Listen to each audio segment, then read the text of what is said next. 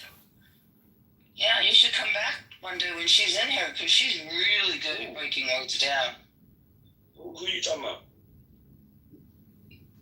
We have someone that comes in this room who's a wordsmith, and she's really good. She's a linguist. Do you know what that is? Before I talk about that, I asked you a question like who that is. If you said somebody's name. I don't need to say their name. They're not here. I don't like talking about people's names when they're not here. You're not saying nothing bad though. You just saying like they smart. I know, but it's not necessary. But it's not necessary to name them. And they here, how I'm gonna know who they is? Well, when you come back, she has a real doctor by her name. Okay, that's fine. I ain't tricking. Yeah. So, and she's really good with words.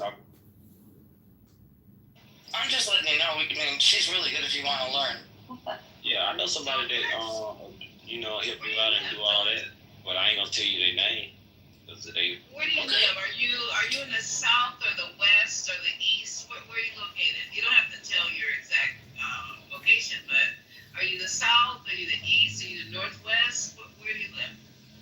Is you trying to see if I'm gonna lie to you or something? Cause, I mean, I got it in my bio. Oh, I didn't even get it. I'm driving, so I didn't get a chance to click on your bio. Oh yeah, no, I'm gonna tell you. Don't look at it because you're driving. I'm in Birmingham, but like I'm in Birmingham, but I'm like one out of one. You're not gonna find nobody in Birmingham that's moving like this. So you'll be fooled by the images. You'll think everybody the same, but they not. You'll think everybody the same, but they not. You know, I'm just intrigued by you, Birmingham and Mississippi and Tennessee. Don't be intrigued by Memphis. Because of Memphis, I've been to Memphis. You know, I'm from Birmingham. I've been to Memphis, and it's not what you think. The day one when you show up is not gonna be what you think. So don't go there.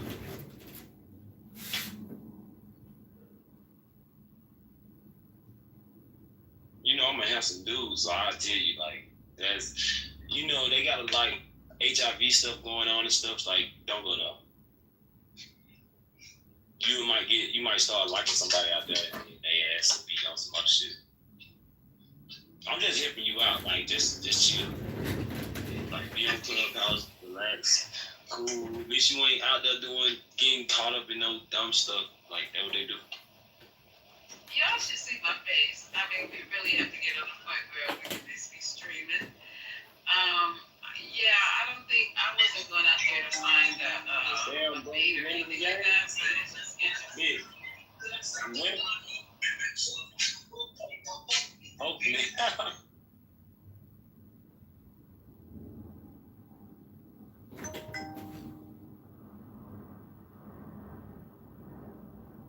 Yeah, but like the only reason I started talking because you said some stuff that I know about. Like you said that dude was saying nigga and stuff, and I'm like, I play NBA 2K all the time, and the white folks that get on NBA 2K they come a dime in a dozen. Like sometimes you'll find some cool white people, but majority of the time when I play a video game, I find some people saying nigga. The first thing they say on the mic is nigga. Like they don't do nothing else. And I've been playing that game for like 3 years. But I'm gonna stop playing it soon.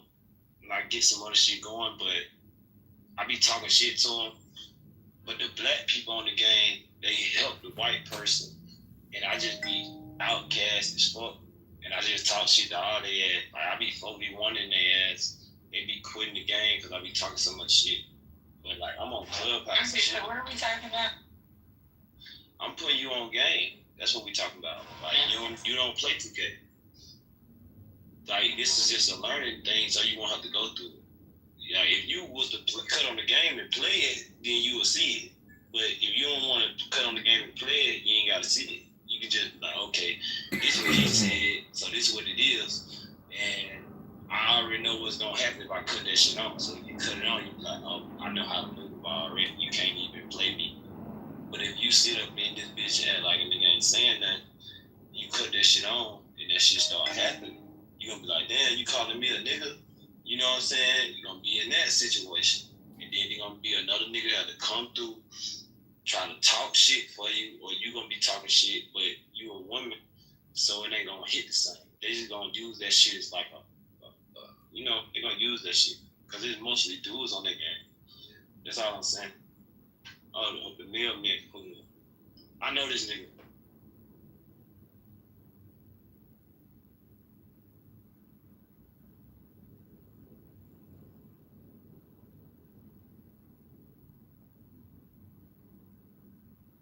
Well, did you say that you were 28? Or in your late 20s? Because you look like you're around 18 in your picture.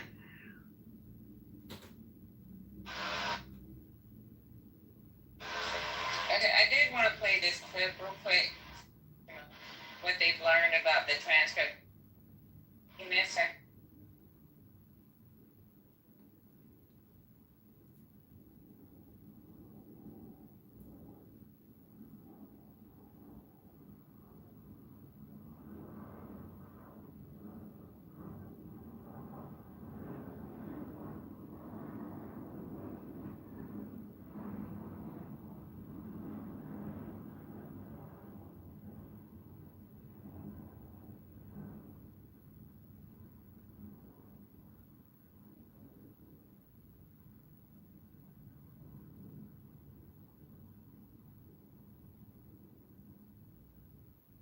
I gotta get the music.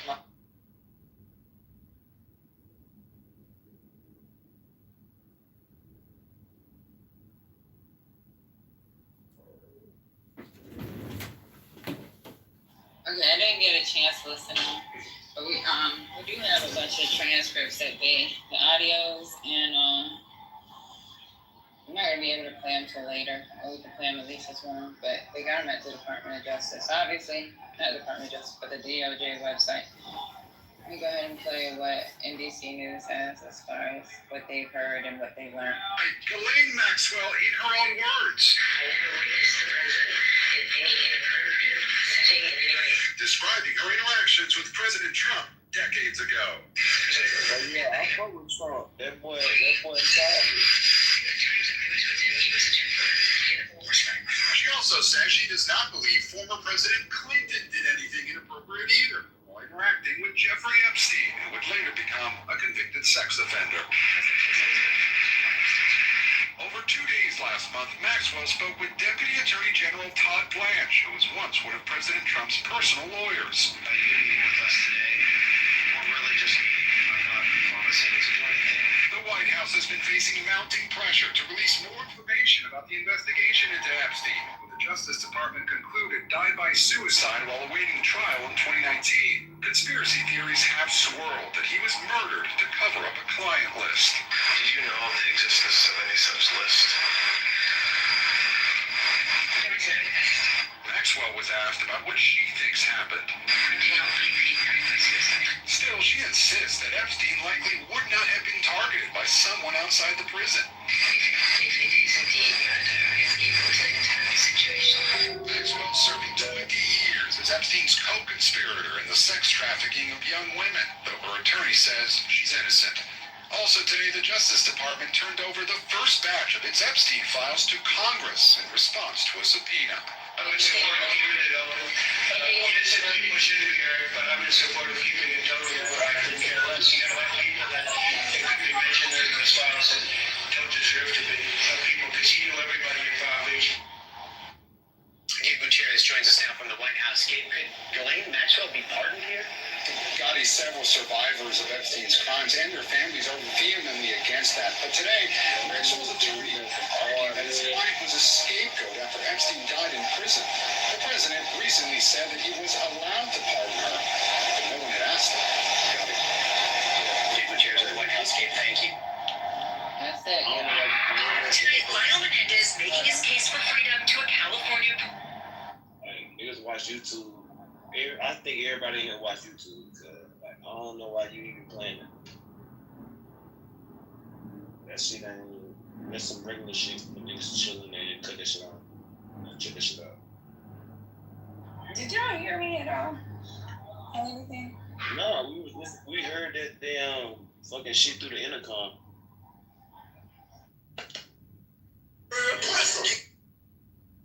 The intercom, that's what they have at school, guys, the intercom.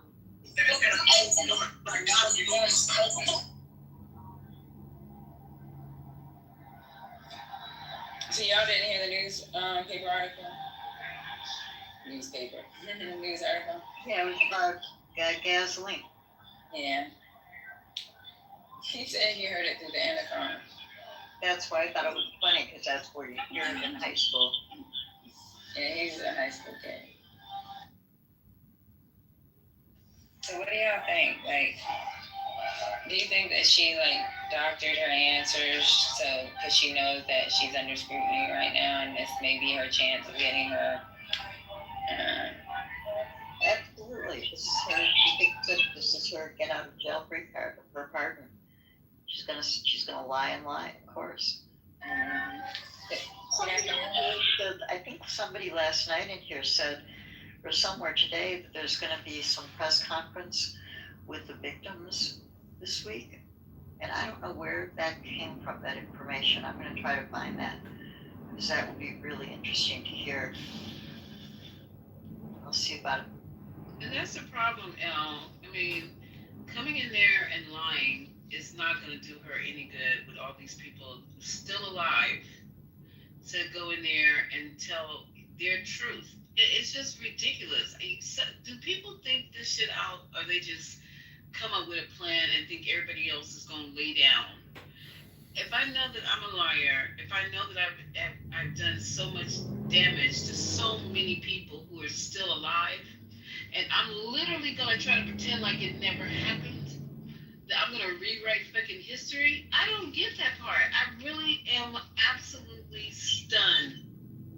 Well, remember that they're all watching him do it. So, when the guy in charge is doing it 24/7, it's pretty easy to think, well, I'll just do the same thing. That's that, what's that woman with the alternative news, the alternative facts? I mean, this has been coming for years. So, yeah, they figure may as well just say, well, I didn't see anything, I didn't hear anything, I wasn't there. It doesn't matter. There's no reality, but that's why I want to find out about that press conference, because I would really love to hear them be able to speak.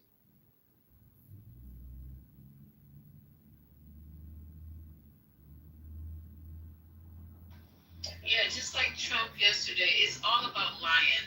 It's all about who can tell the best lies and what lies can be believed. Because he straight up lied yesterday when he said that he didn't know nothing about the raid that was going on at his ex-homie's house. It's just like, literally, and I guess everybody dumb. We might be dumb. A lot of us are dumb, but it was just amazing. Yeah, fucking Adams. Yeah, he has clipped a lot of my shit. He's an annoying F word. Yep. He's an annoying N word, F word. He's an annoying F word, N word. And Wednesday, Lisa is listening to a press conference for the victims to speak out. Side note, Southwest Airlines will begin That's okay. It's all worth it, because I'm filming all this, so when Adams gives his little speeches with his Darren the Hood Beach and he's giving me a lot of content, I'm not wasting my time over here. I'm filming everything all these idiots say. They're also going to have people purchase for their baggage. If you bring extra baggage, you're going to have to pay for it. I know. They're crazy. They're just going to implement a baggage. They didn't have a baggage policy at first. Correct. For example, wait, you're going to do what? They're just their carry-on, how they used to have it, they're doing away with it. Yeah, so free carry-on. So now you have to pay just like everybody else. Did you know, Justin, I love Southwest. They got started flying the Texas Triangle, Austin, Houston, Dallas, and their advertisement in the 70s was if you were to take a trip on any of these airplanes for the Triangle, you would get a $30 ticket and a handle of premium liquor until the TABC, or Texas Alcohol Beverage Commission, was like, hey, you can't actually do that. But that was how the airline got started, advertising premium liquor for people.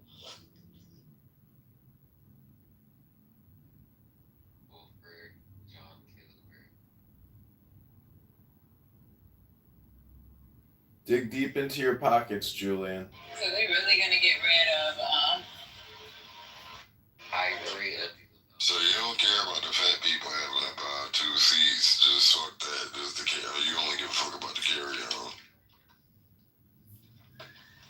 I mean, I don't know what to think about the fat people having to buy an extra seat. I would like it if they didn't have to. It seems like it'd be a better way to operate. They're gonna lose their popularity with them too, because that's why I only fly them because of that policy. So now there's no reason to no more. And that's why the people that work with them, they don't have Kitover. People stupid. When you get rid of why people start messing with you, we lose it. Those seats are so narrow on Southwest. You know, they're very narrow seats. And I don't consider myself skinny, and I don't consider myself fat, but I don't feel comfortable like I do on like JetBlue or Delta. Yeah, I can see if I was a little overweight, I'd have to get 2 seats. I could feel that. You know, they are very narrow.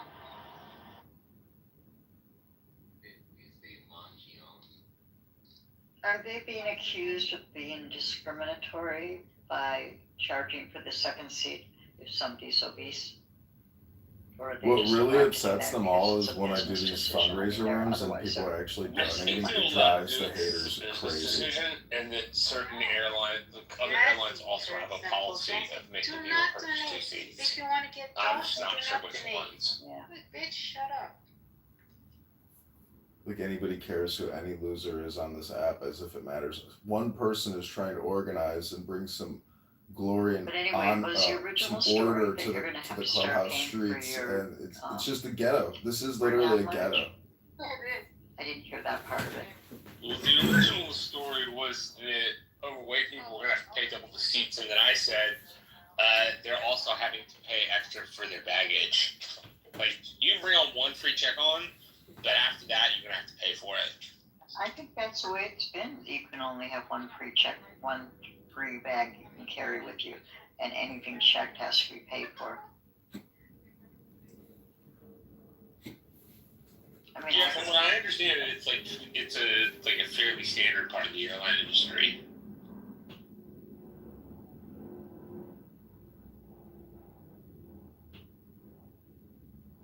so what are we talking about here, Lisa?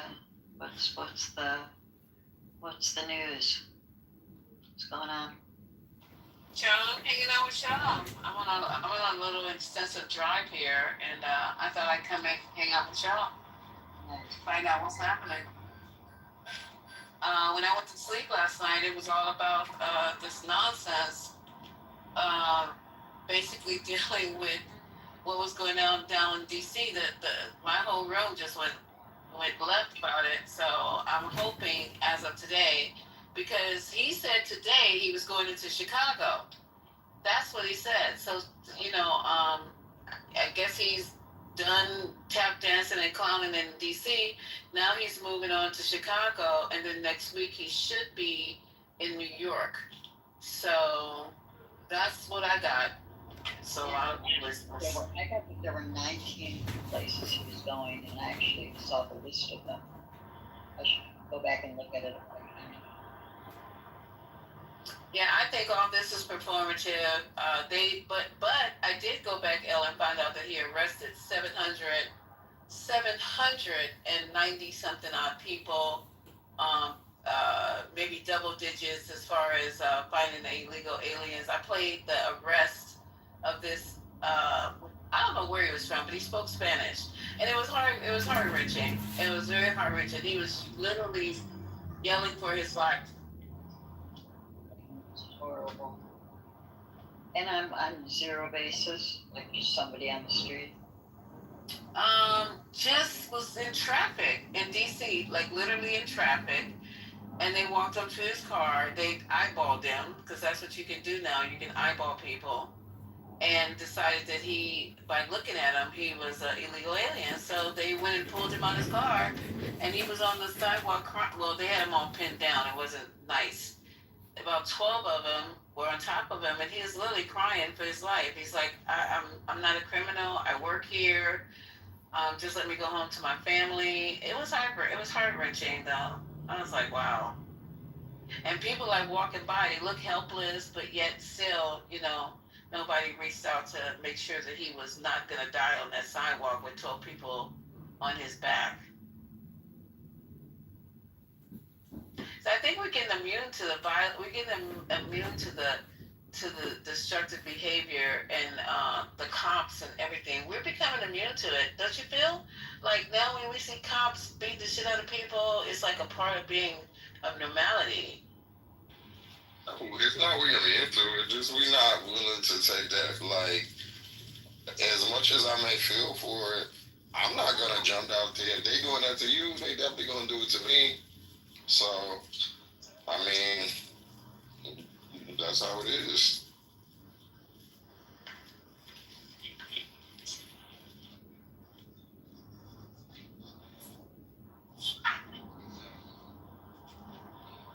Just, I think they're banking on that.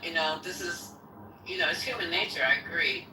But I think that's part of their master plan. They were banking on just the fatigue of it all, and nobody wanted to get involved and going to jail.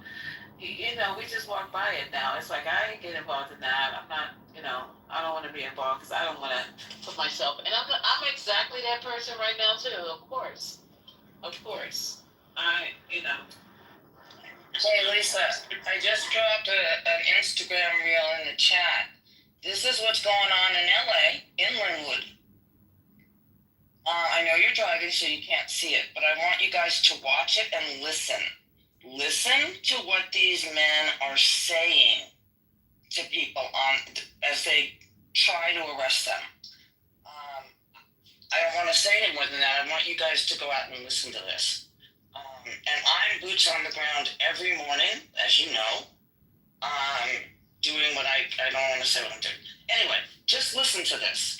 So if you think this might be performative, being down out here, I honestly don't think it is. I really think they're gunning for everybody.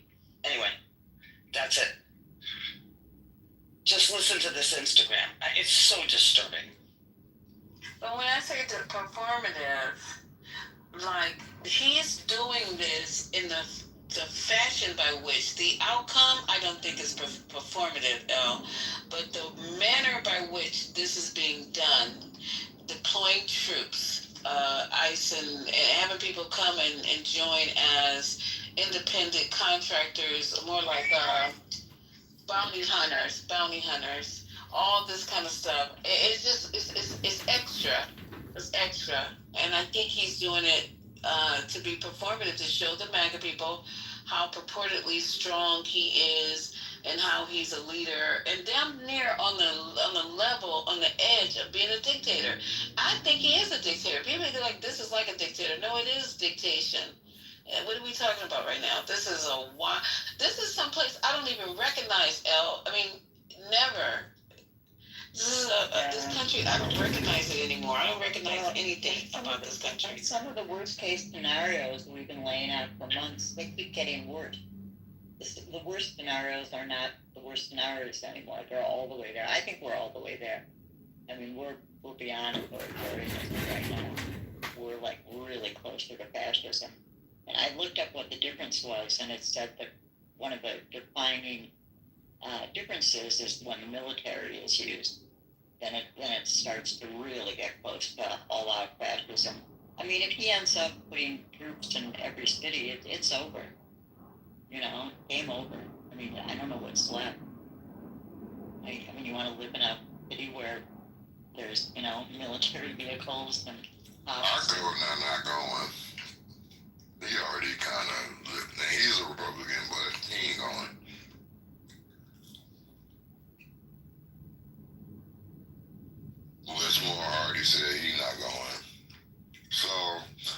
you know. So then what happens culturally? Like, like Tim Walz is my governor. He would never go for it. But if he says no, get them the fuck out of here, does he have power to do that? I mean, what does it come down to? What's it I mean, technically, he's supposed to be able to, because every state has their own, like, state patrol, I mean, not state patrol, but, like, I forget, you probably know what I'm talking about, but, like, Army, whatever, and they're supposed to have their own jurisdiction, from how I understand it, just like with any law enforcement, the FBI can't just run up on an APD case and say, all right, unless it, like, I guess has federal components or it breaks federal law. So unless people are like down here breaking massive federal laws, I don't see how they're gonna do it. Now, will he do it anyway? Probably, but I definitely don't think our governor is gonna go for it. Well, I mean, I'm in Minneapolis where George Floyd was, and what happened here, I mean, Tim Walz did not want the National Guard here, and he sent them anyway. So, but what I read was that all it takes is for Trump to declare that we're in a national emergency, and then he can jump over those rules or those laws. I think so when you are, but so if that's the case, I think that is right, but I just don't know. I mean, he may, but declaring a national emergency, that's a lot. Well, that's how you call off election. And I think that's the plan. Morning, Dr. AG. Happy Saturday! Happy Saturday. Hey, loser. Hey, Gemma. What up, y'all? What up? What the hell I miss on this app?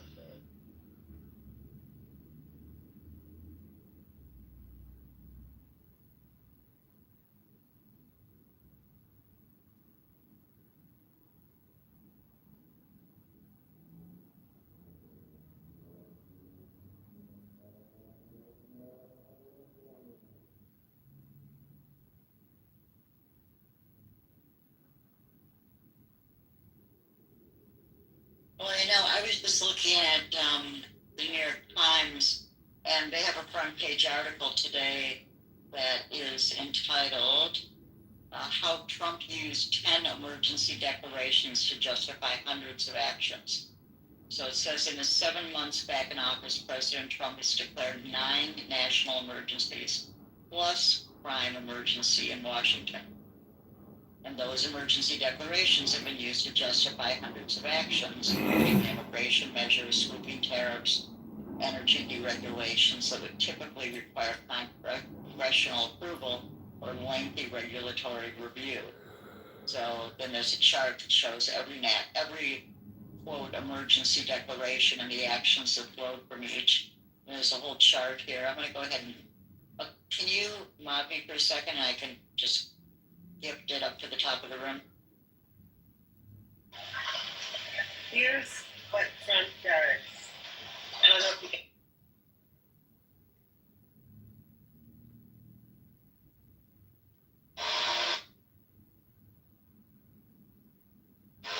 Are y'all talking? Why I didn't ask for sources from Kate's? Hey, Debbie, yeah, everybody's talking. You can't hear us? We here. Yeah, I was just asking if you wanted the link for that, because it shows every emergency declaration and then what the actions have been that have followed it. There's a whole chart of it. If you want me to give the room with the article, I can do that. So.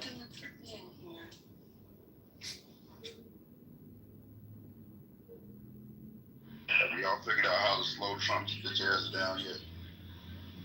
The what? Have y'all figured out how to slow Trump's bitch ass down yet? No. The CHF is going to do that, Gemini. Oh my God, is that Gemini? It ain't going to be long. I just heard your voice, Gemini. I'm like driving. I was like, wait a minute, is that Gemini? What's up, Gemini? What's good, y'all? Been working off the app. Get my grind on. Oh, I've been listening. So I'm glad to hear your voice. It's good to hear y'all. I'm just stopping by the show face. I ain't gonna stay long, but I want to make sure I came through and said what's up to everybody. That's nice of you to drop by. Grace us with your presence. See what kind of good shit I done missed out on, because I know y'all been turned up in here on some. Oh, you missed out on a lot, bruh. You have to come by, and you know what's going on out there, so you know what's going on in here. Yeah, I'm more tuned in to what's going on outside. I touched grass for about a month. I'm good. Been moving around.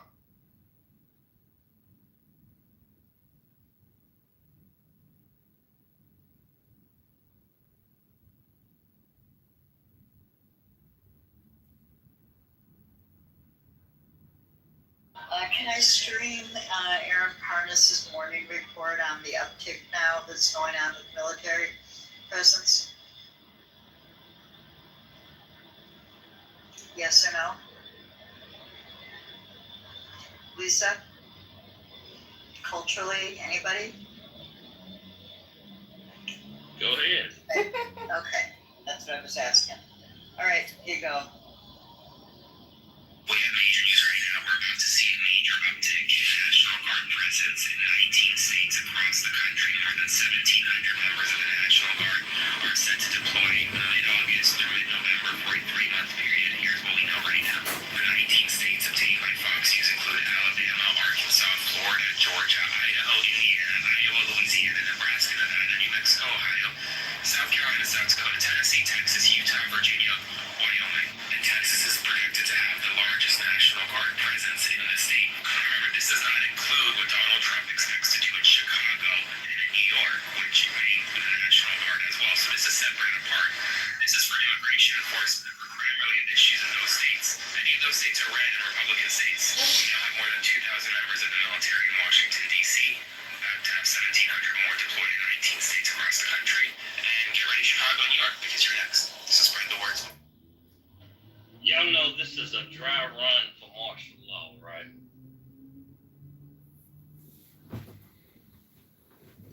What's dry about it? In other words, to keep this clown in office.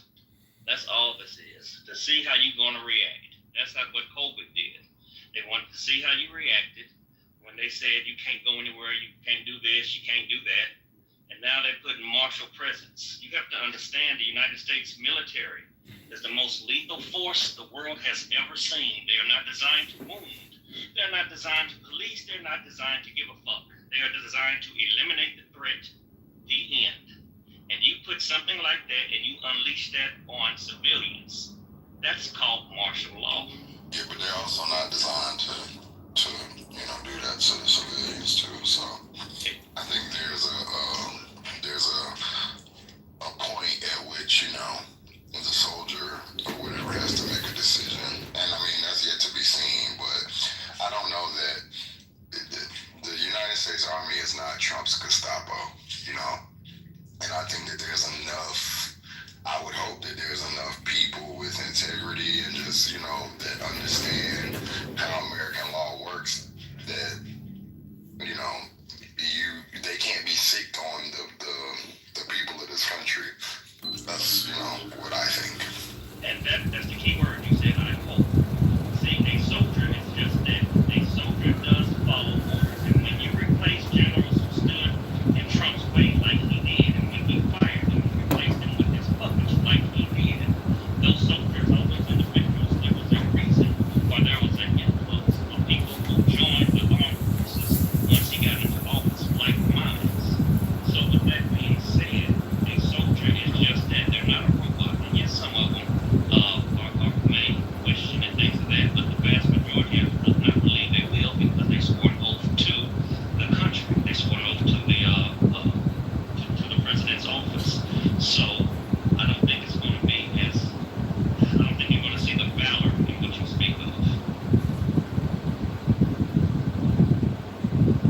have some soldiers there even next time.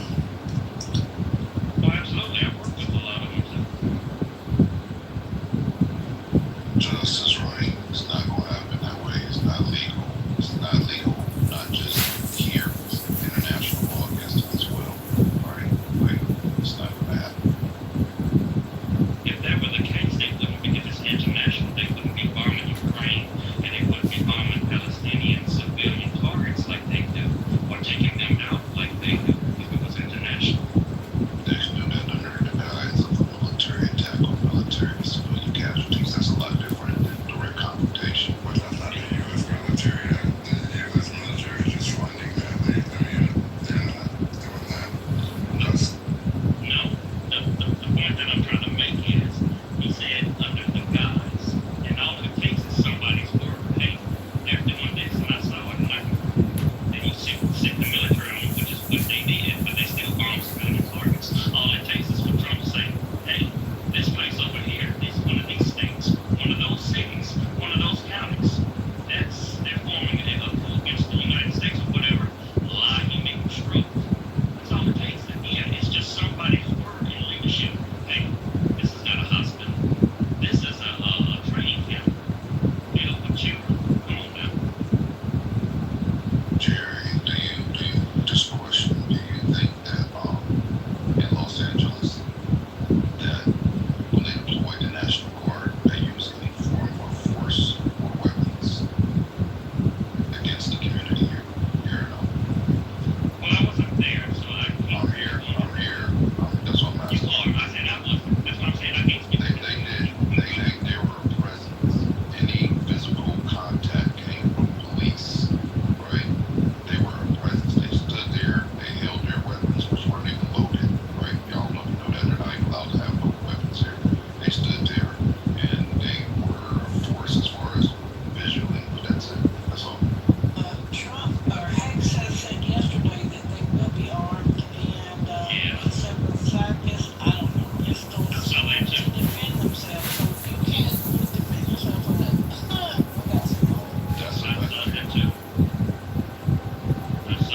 variables and people who aren't particularly stable. And you have racist ass people in the military. They exist. They're in there.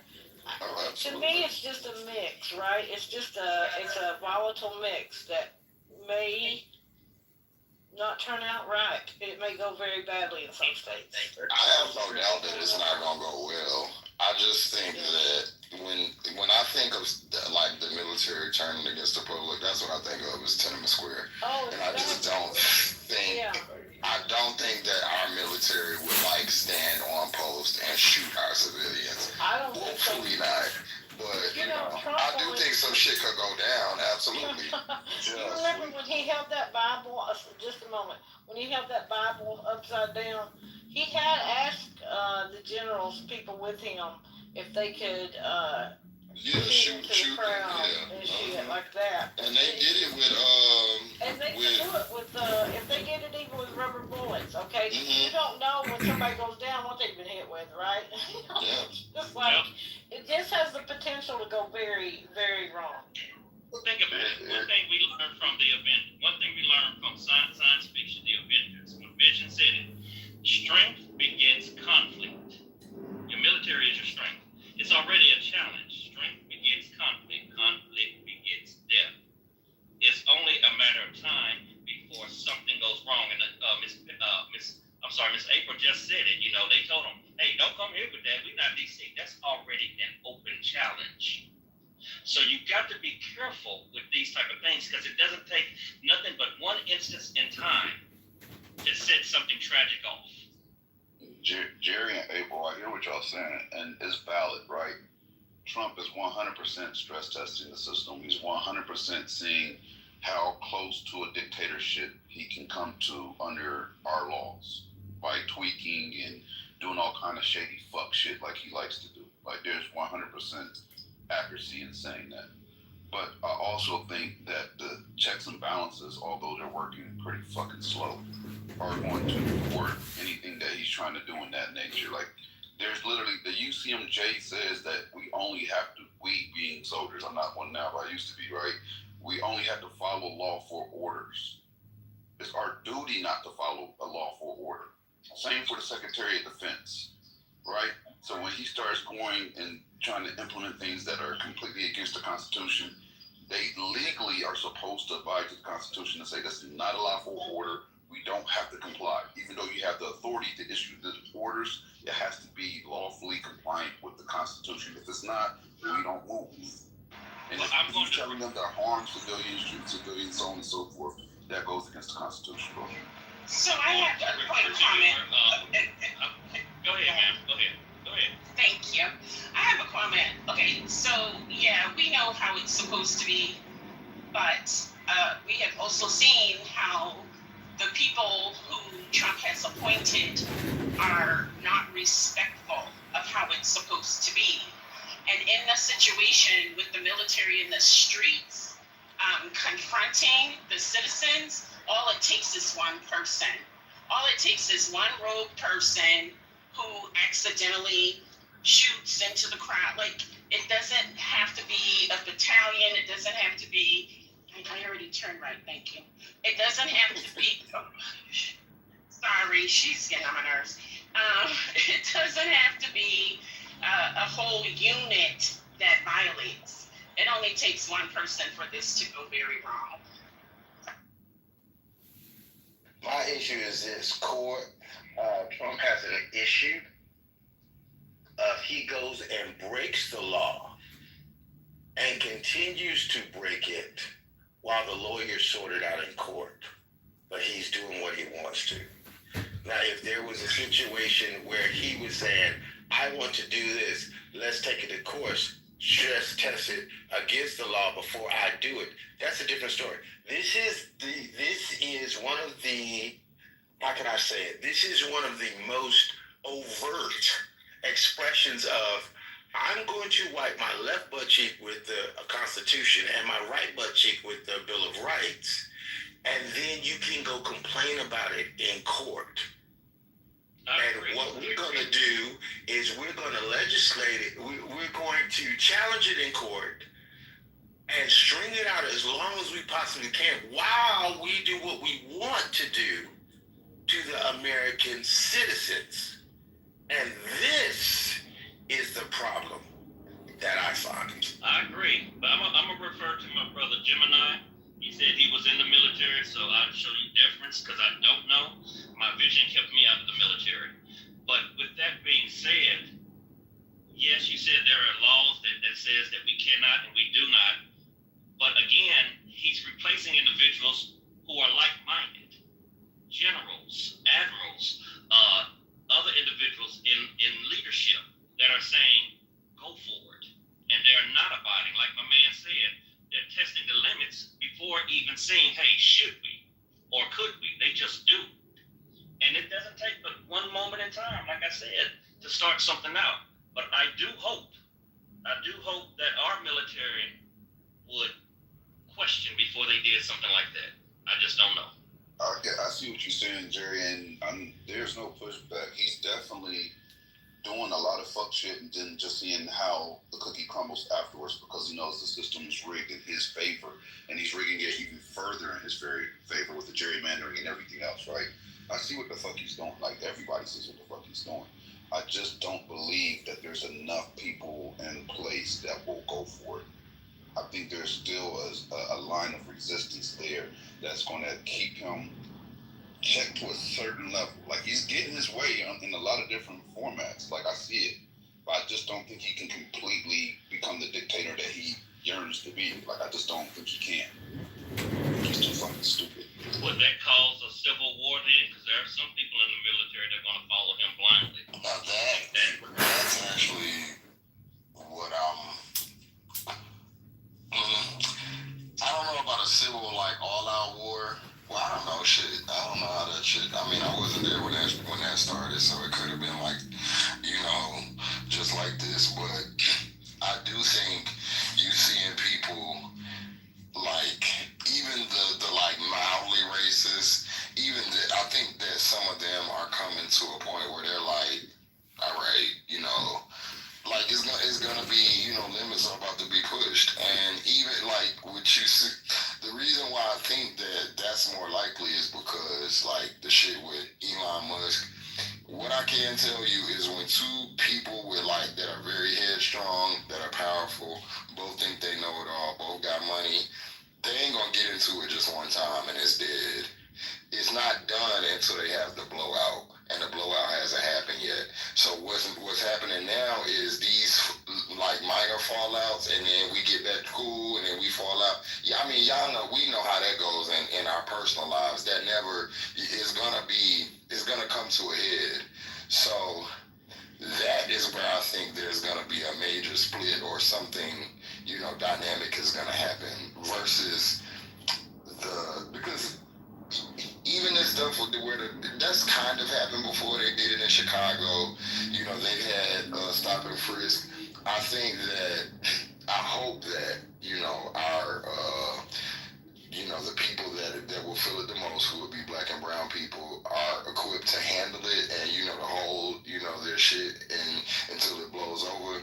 What I don't think is these white people that disagree with each other and want to have their way. I think they're gonna throw fits and it's gonna be bad. I do think that. The other thing we have to think about as well, let me start over. The other thing I think about is the percentage. We know the percentage of oh my God, she's annoying. Oh, shut up, lady. The other thing I think about is that we know the police have been infiltrated by these white nationalists, right? We also know that there is a statistically significant number of them who are in the military as well. And that's the thing that concerns me, because given the right motivation and even any semblance of protection, there's no telling like how those people will respond in citizen confrontations, especially when those citizens are already designated as dangerous, and those citizens that are designated dangerous are also Black. So that is something that concerns me. And I get it about the UCMJ, I get it. But we have seen instances where soldiers, like the guy who Donald Trump pardoned, the one that was in Leavenworth for killing those civilians, those, I think it was Iraqi civilians. I think maybe it was in Afghanistan. I can't remember. And he was convicted. And his platoon or the members of his unit testified against him that he had violated all the rules, and he got a pardon, right? So I think we are existing in a system right now where people are not being held accountable for their violation of the rules. And when you have that, when people have that level of security in their violative behavior, it just makes for unsafe conditions. That's all. Well, I also think this is what's keeping people off the streets. I mean, we're in kind of a choke here because the public needs to be out on the streets fighting against this or protesting against this, except that if we were to do that, then we walk right into the trap of them saying, see, we have an emergency, and violence then breaks out. And then it gives him a way to militarize. That's to me, that's the biggest problem. The one thing I keep hearing said is martial law. Like, martial law is not going to happen. That's out. There's too many legal barriers. But what if I were him and playing devil's advocate? I would use the Insurrection Act. That's a lot more applicable and a lot easier to get enforced, and that will allow you to use the military the way the way he would like to use the military. I think that's a realistic possibility.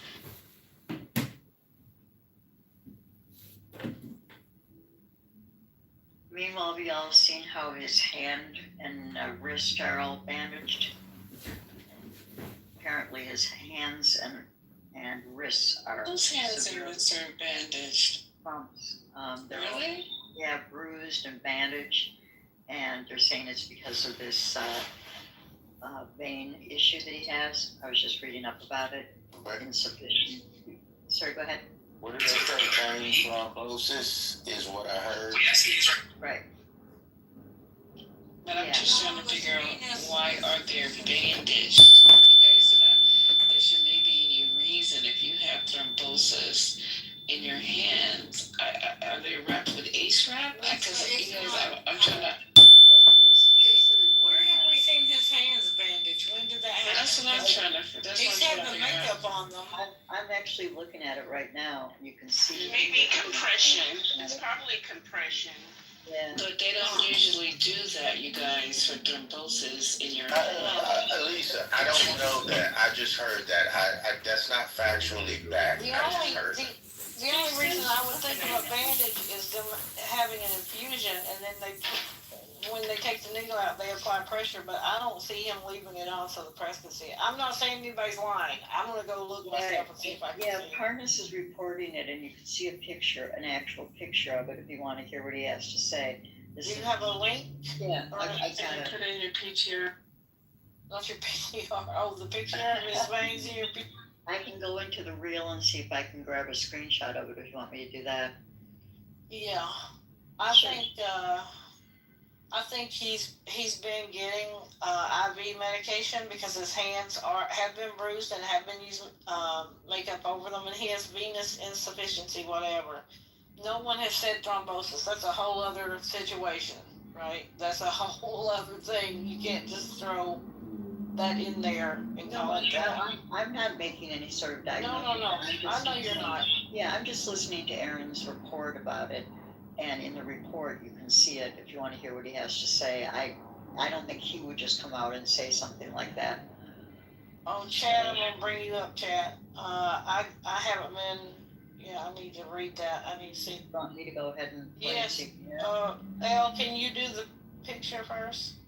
I'm going to have to, I'm going to have to go through the whole reel to find it, but yeah, I can do that.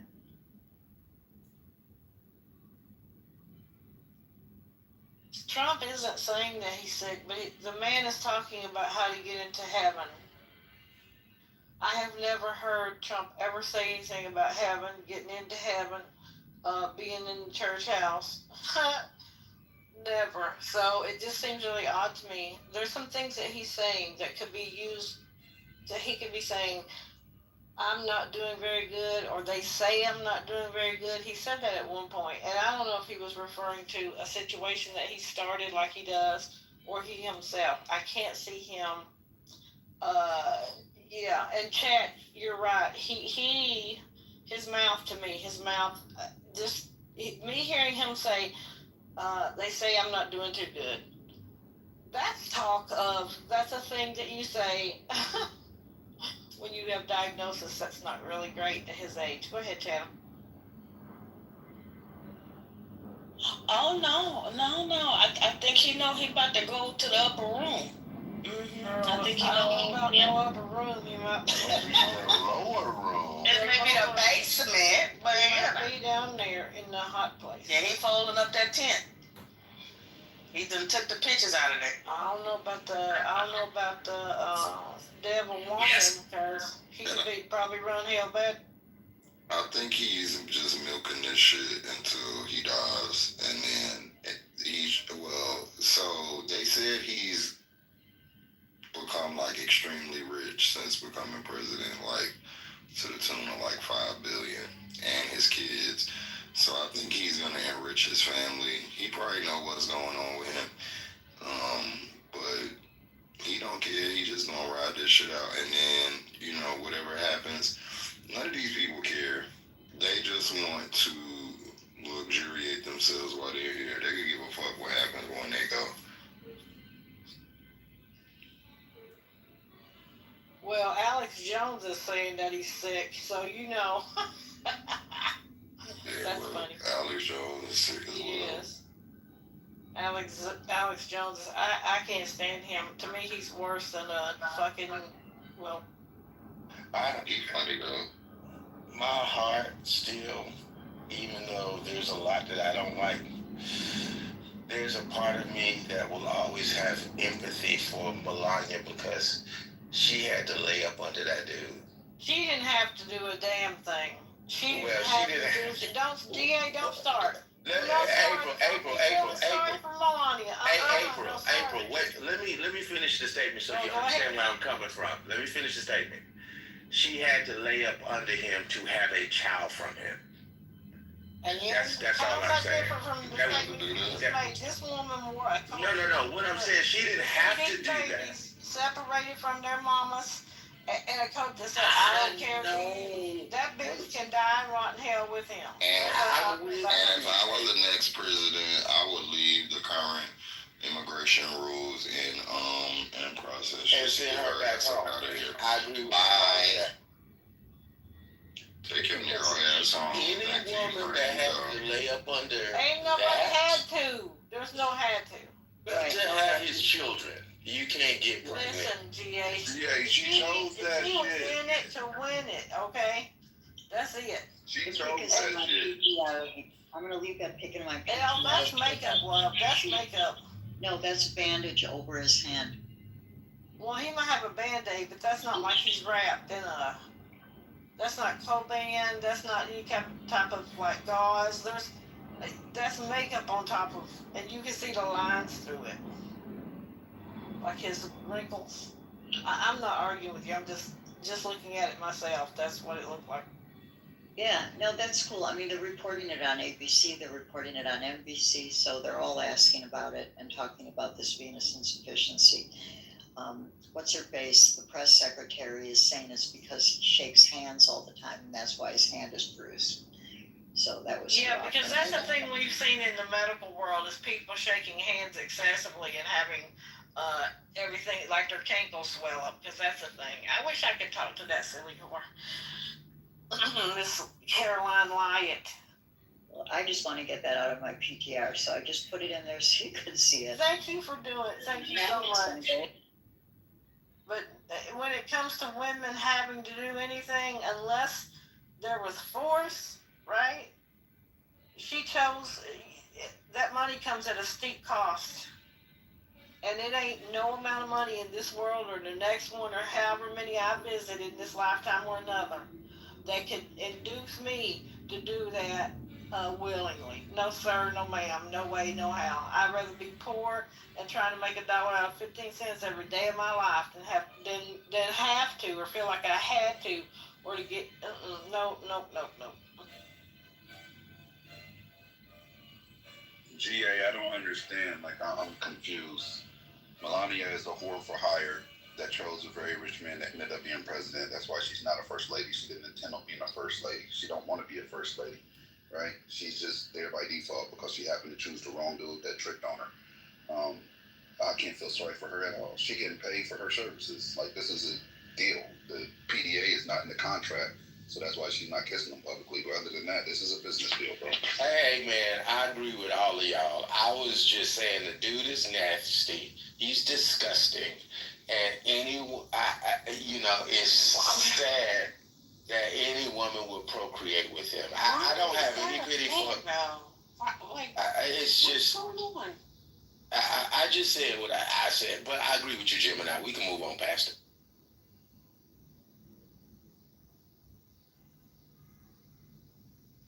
I'm sure she ain't doing it anymore.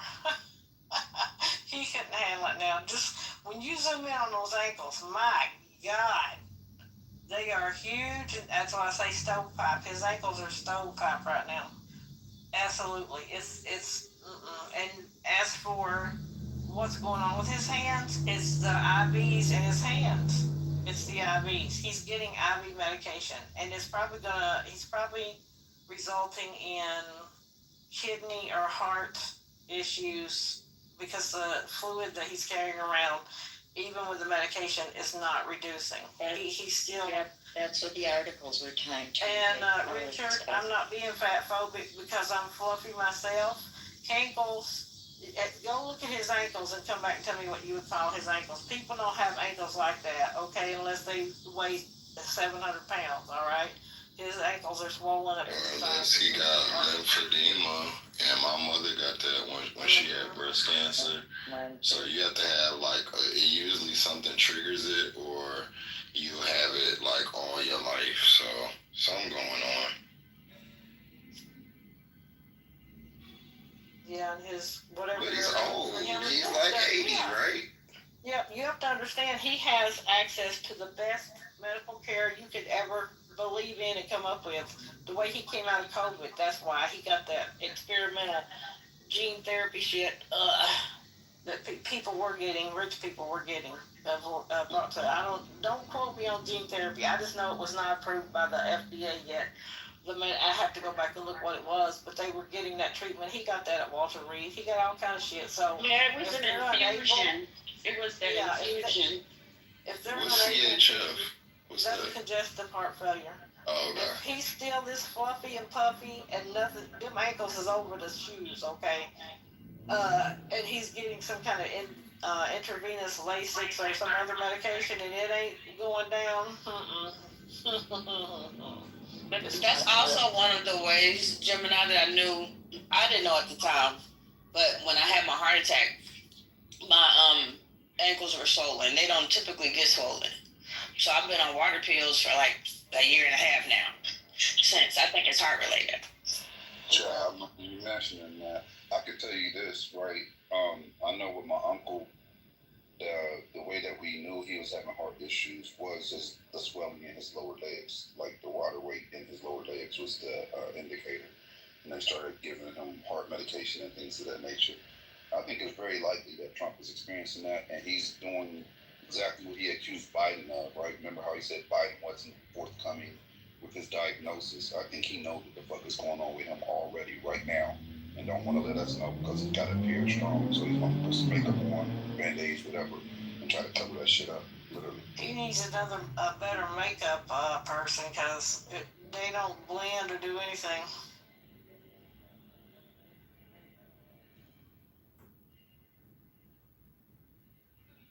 I need to get us a close-up shot of those ankles for the people that ain't seen. Have y'all talked about Pete?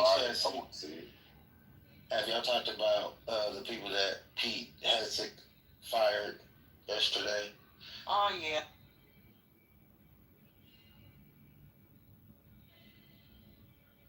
Because they were mad that they told the truth about the strikes against Iran.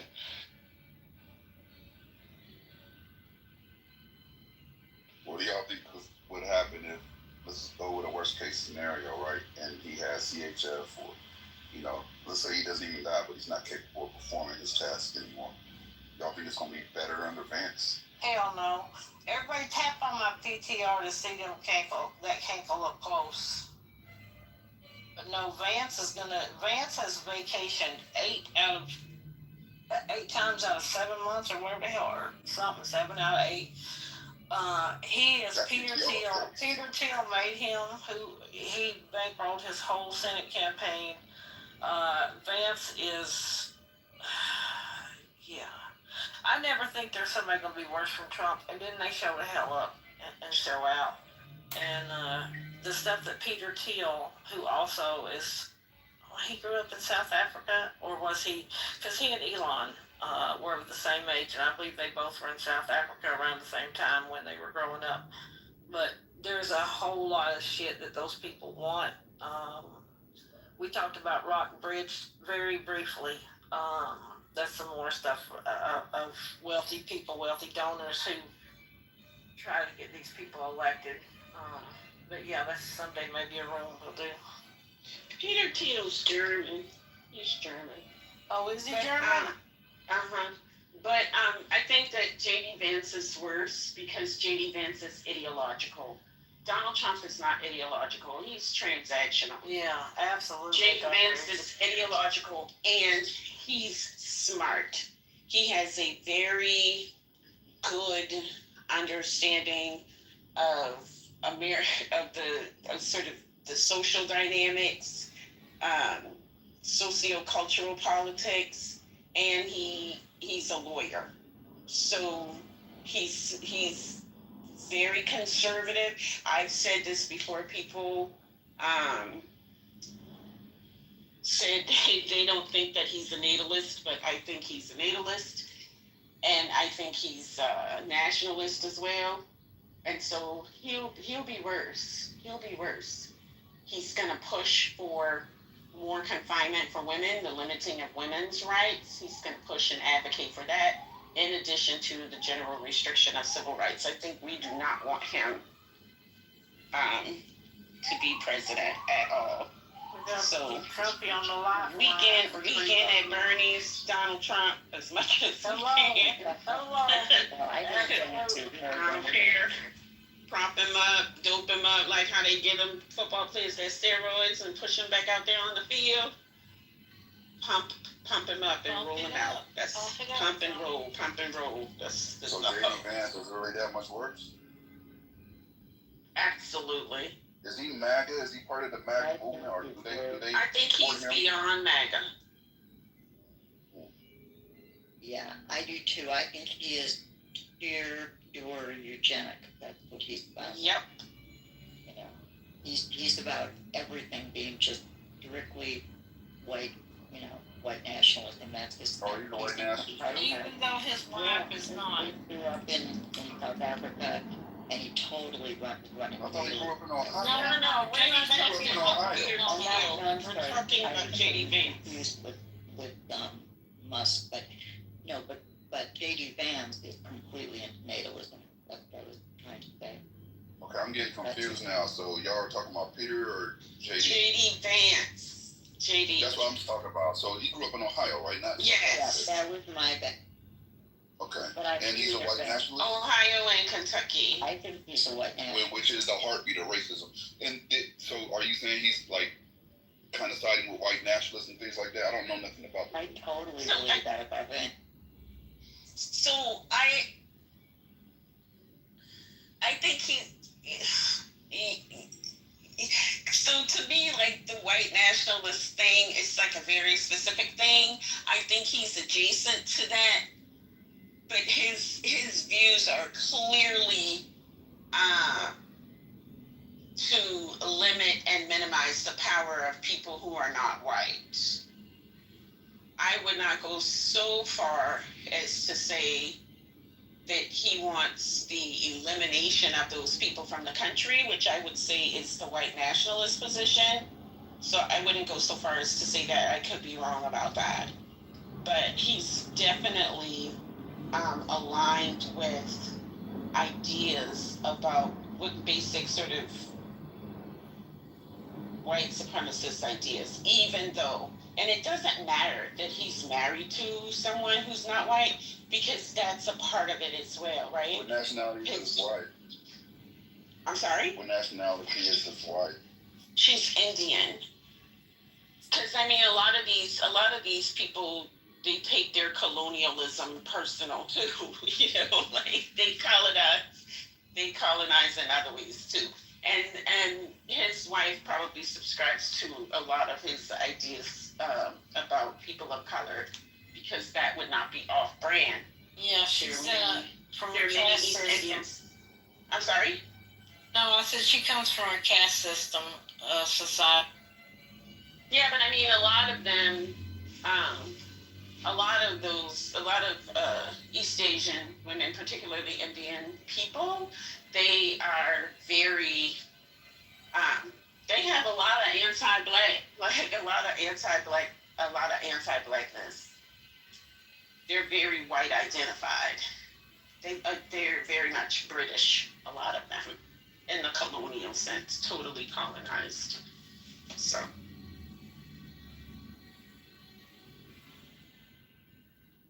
Do you think that there's a chance that you remember all the stuff that he was saying about Donald Trump, like prior to? Do you think that he would revert to that person, or you think that was part of it too?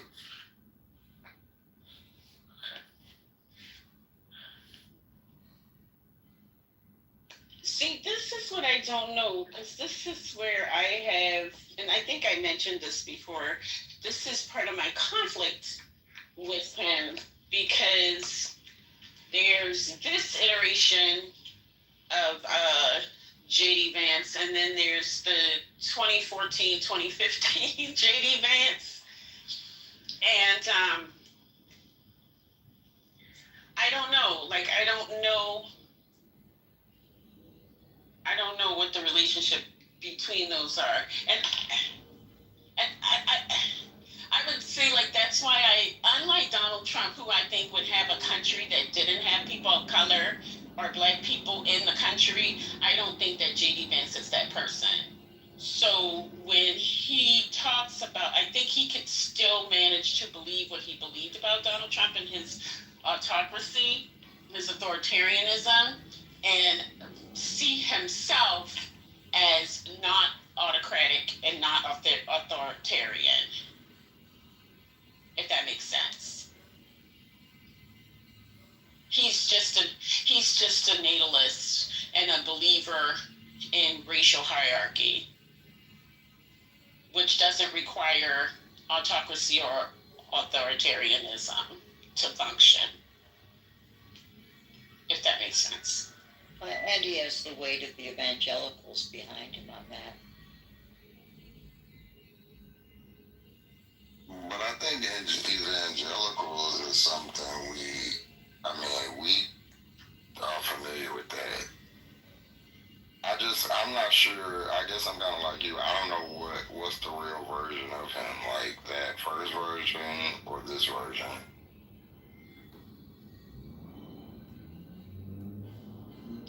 Yeah, because as I think about, and the other thing is, like, he's doing a lot of talking now. He's not doing a lot of the writing and kind of intellectual work that he was doing before. So that's like another missing piece. But I could very well be convinced into believing that Donald Trump is just an instrument, and Donald Trump's extremism is an avenue for him to ingratiate himself because he's not as extreme, right? Like that dude but here's a version of these same ideas without the odious components that Donald Trump brings. I could be convinced that that's a strategy.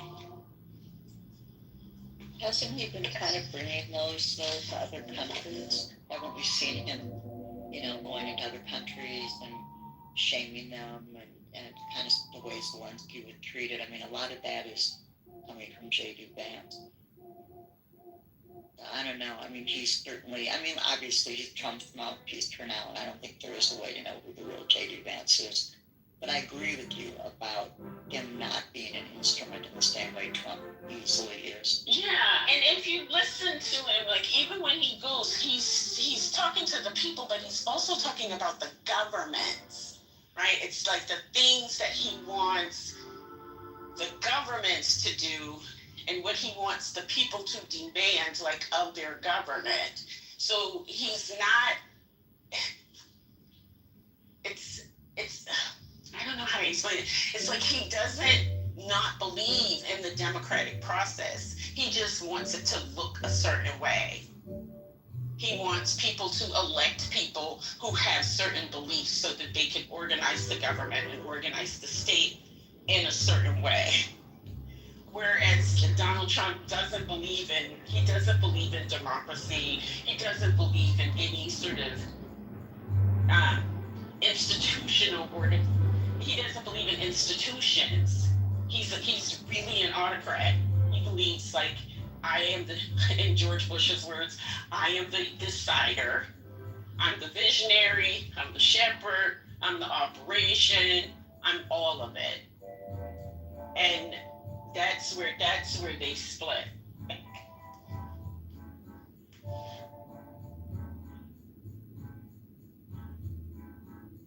It's interesting how Musk has disappeared off the scene. I mean, we never talk about Musk anymore. It's like, is it like he was done and then he was just gone?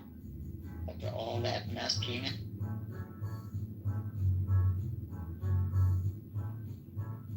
I don't believe he's gone. I think he still supports Trump monetarily. I think he just stepped out of the light for a second.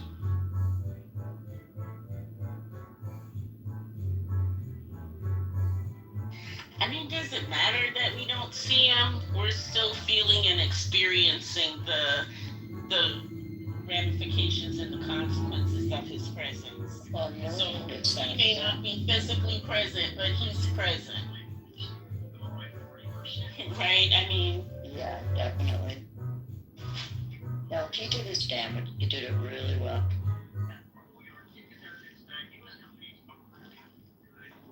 That's like I said before, it's going to take us 2-3 generations to undo this. This is not a one election fix. Doc, I was listening to Gates, I think it was last week, and he was saying that the damage that the tariffs are going to do and the damage that Trump is doing to our economy is going to hit us for the next couple decades, that prices will continue to rise for that long. Yep. Yeah. Oh, we're never going back. We're never going back. Once they found out how much they could charge us and still people ain't in the streets over food and prices and stuff, they're never going to do a reset lower. There might be a chain or two here and there. I think it was at Aldi's that wanted to lower prices and did lower prices. Costco will remain who they are probably. But these other, why would they go back? But it's gonna, I mean, at some point there's got, oh yeah, because no doubt. the poor and the middle class, this is not sustainable. And those people are going to be so economically squeezed that there's going to have to be radical action. There's going to have to be something like the Rooseveltian New Deal. That's the only thing that's going to pull the country out of the ravine that it's getting ready to be in. It's like when Barack got elected, he said the Republicans drove the car in the ditch, and now they're mad, or they're giving him backlash and criticizing how he's pulling it out of the ditch. But then once the car gets out of the ditch, they want to drive it again, right? And so it's gonna take something super radical, because we not gonna be in the ditch. We gonna be crashed at the bottom of a ravine. So hard times are coming. They are coming.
I just watched another reel of a doctor saying that he thinks what Trump has going on is congestive heart failure. That is the read on the swelling in his ankles and now in his hand. That makes sense to you, Lisa?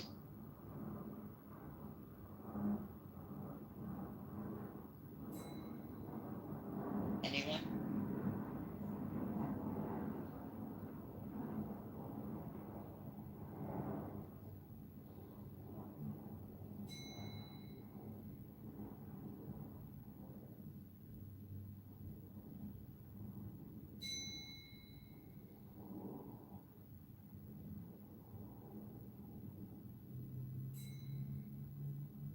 Yeah, that's what it looked like to me, Ramona, because my mom had that and it looked like that.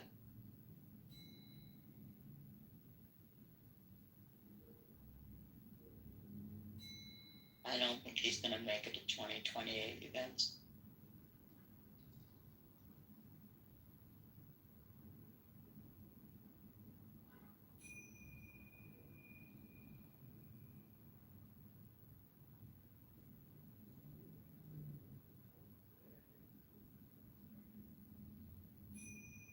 I need to go, y'all. So you guys mods need to take over.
First, my greeting to Nazala Mulatan room there. Kulum Garden Ted or Garden Fop. You know what? This is Madonna that way Nazca Equatoria. Yes, we are South Sudanese. Looking at all that shit look crazy. Like Bloods and Crips, that shit was like, I still remember when I first started seeing GDs and shit in the, I was a kid, cause I noticed the tattoos and shit. Are you Fuck that eating? shit, yeah, nice lords, you know what I'm saying? Could you eat on here? Somebody on me. Y'all gotta learn. Y'all gotta learn about voice isolation. Voice isolation is key.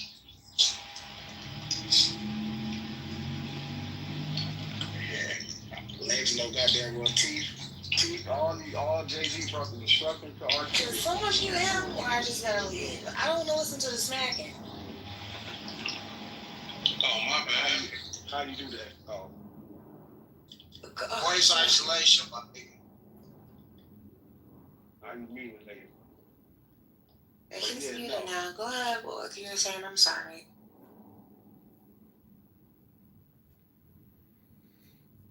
Sunglasses, y'all were saying something.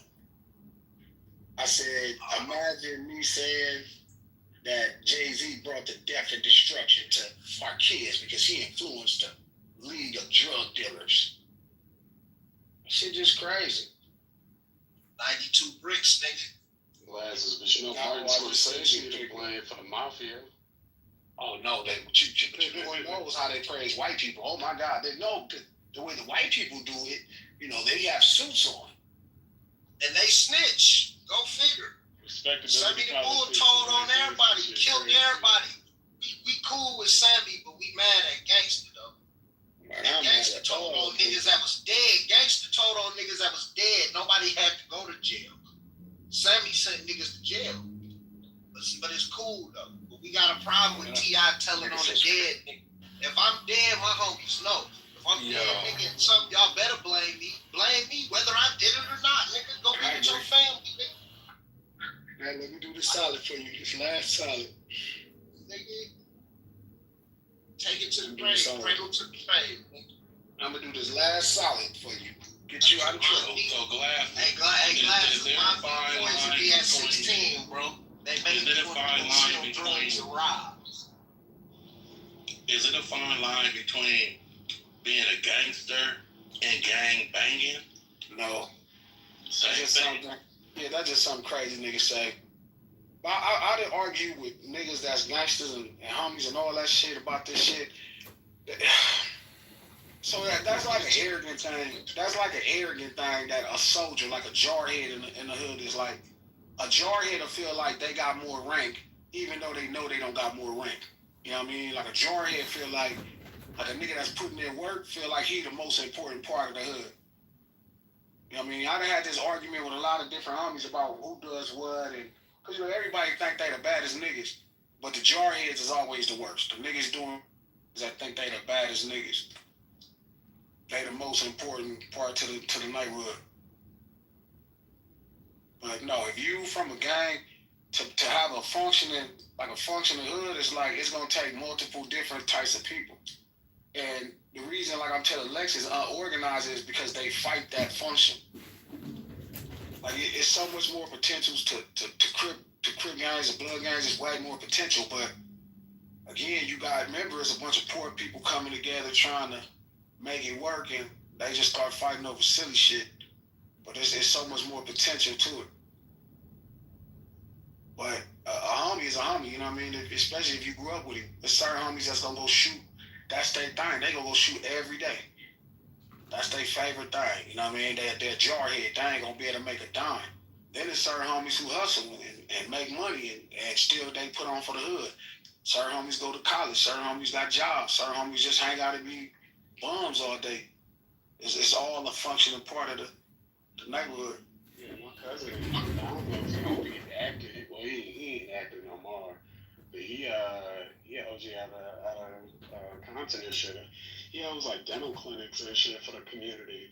He be doing all types position. And you're solid. If you're a solid homie, you're a solid homie. It don't really matter. But to your point, Jose, it's gonna be a bunch of niggas that's. Me and Mom James had this conversation before. We was on the fucking podcast, and I'm arguing him down. I'm like, man, James, you can't consider just the jarhead the